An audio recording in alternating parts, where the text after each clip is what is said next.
శ్రీగురుభ్యో నమ. హరి ఓం. శ్రీ మహాగణాధిపతయే నమ. శ్రీగురుభ్యో నమ. హరి ఓం.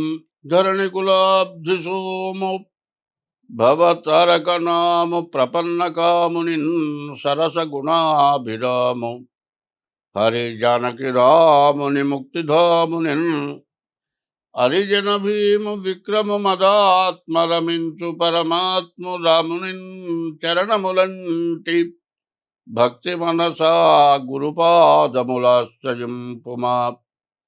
ముదమున పారిజాత తరుమూలమునందు అతి సూక్ష్మ రూపుడై హృది రఘువీరునామమును ఎప్పుడు జపిను చుచు రామభక్తులన్ బదలక బ్రోచుచుండు గను వాయుతనూదునిధితిరాజునీయజను దలంచి భక్తి కుమతి గురుపాదములాశ్రయింపుమా. రామ గుణాభిరామ రఘురామ పరాక్రమ భీమ జానకీ రామ ప్రపన్న రామ బుధరంజిత నామ సుధామ రామ శ్రీరామ దురంత దుర్భర విరామ నిష్కామయటం మనసా గురుపాదములాశ్రయింపుమా.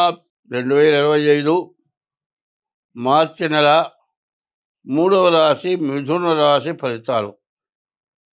ఈ మిథున రాశిని గురించి చెప్పాలి అంటే, ఈ మిథున రాశిలో కుజుడు ఉన్నాడు, ద్వాదశంలో గురువు ఉన్నాడు, తర్వాత 4వ కేతువు ఉన్నాడు. ఈ గ్రహాలు మూడే. ఈ మూడు ఎట్లా ఉన్నాయంటే,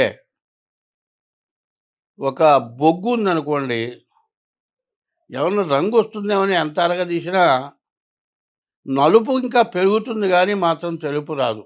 ఎట్లా ఉంటుంది అంటే, కుక్క తోలు తెచ్చి ఎంత ఉతికినా కూడా, ఎలుక తోలు తెచ్చి ఎంత ఉతికినా నలుపు కానీ తెలుపు రాదు. అట్లాగే గురువు, కుజుడు, కేతువు ఇవి బాగుండకపోవటం చేత నీ నోరే నిన్ను పాడు చేస్తుంది.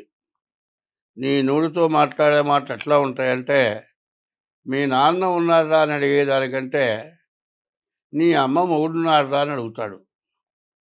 అంటే అర్థం ఒకటే కానీ చాలా వికటంగా, అవతల వాళ్ళకి విపరీతమైన కోపం వచ్చేటట్లుగా ఉంది ఈ మాట. కాబట్టి నోరు చాలా జాగ్రత్త పెట్టుకోవాలి.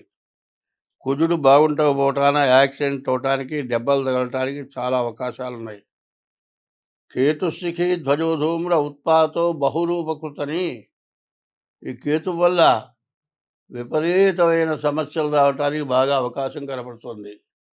కాబట్టి ఈ రాశి వాళ్ళు కూడా చాలా జాగ్రత్త పడటం చాలా అవసరం. మరి ఈ మిథున రాశికి కొంతవరకు పర్వాలేదు కానీ ముందు డేట్ ఆఫ్ బర్త్ ద్వారా జాతకం చూపించుకోండి.